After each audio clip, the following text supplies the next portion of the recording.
This afternoon we're going to look at making a zipped box cushion cover. The reason we say boxed is because we're talking about cushions that are not just two sides sewn together, but they have a boxing ribbon that goes around the edge of the cushion, an edge to the cushion, and so it's two sides and an edge called the boxing normally on a cushion. The cushion I'm going to make a cover for this afternoon is a feather cushion, so it's a soft cushion, and that means that the outer cover will be slightly smaller than the cushion itself so that it fits snugly inside its cover. If I were making this onto a block foam cushion or a firm cushion, I wouldn't make it smaller, I would make it the correct size, i.e. the size of the cushion plus seam allowance. In this instance it's going to be the size of the cushion and no seam allowance top and bottom, only a seam allowance on the boxing, and I'll show you how that works. The cushion that we're going to make a cover for, the actual measurements are 24.5 by 19.5 inches with a 3.5 inch boxing. Now, cutting the pieces, you have to bear in mind any pattern that's on your fabric.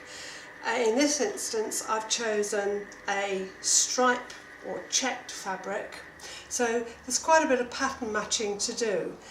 In some ways a stripe can be helpful to you in lining up the fabric, but it can also be a hindrance in matching. In this instance the first thing I had to do was choose which was going to be my centre stripe, the light or the dark.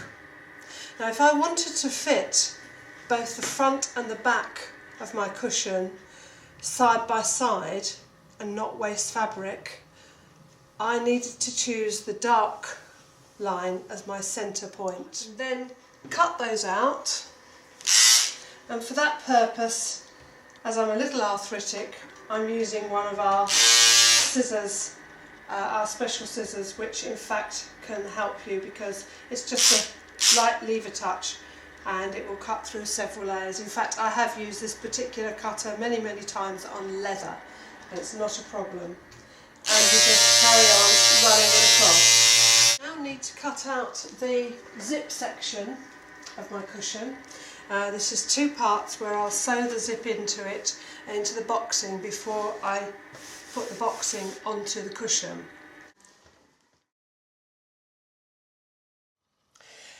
We said we were going to pipe this cushion and we're going to put it on three sides, the front and the sides, but not on the back or the bottom if it were, for instance, a back cushion.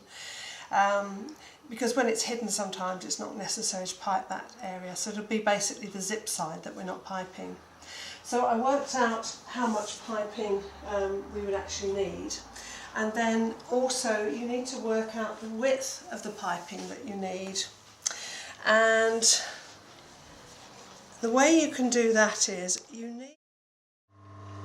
this is our zip sections, and as you can see again I've marked the centre, and I've made these long enough so that obviously they'll go around the back of the cushion and slightly up the sides, so that the cushion opens in a mouth fashion rather than just the end, to get the cushion in easier. Now it's reasonably well matched at this point here. You can see I'm matching the stripes. If not, it's not totally necessary to actually. We're now going to sew the main section of the boxing on. As you can see, I've got my central marks in my boxing and my central mark on my cushion area. The zipping, actually the slide goes under a little tuck, and we'll put the same tuck in. Now I'll need to sew that around on the sewing machine and overlock the seams so that it doesn't fray on the overlocker here, and then our cushion is ready. So here is your finished cover, which we're now putting inside the cushion. Notice how we've got the zip going round the sides so that it's nice and easy to get the cushion inside the cover. A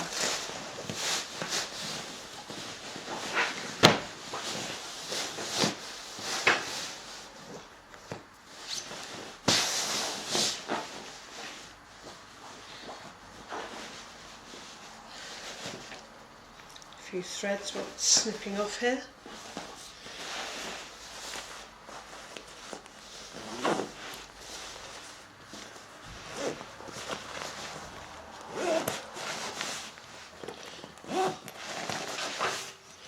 So it's nice and tight, nice and full, because apart from the depth of our boxing, the cover's been made or cut to the same size as our cushion, so that it fits nice and tight the cover. And there we have it, one zipped box cushion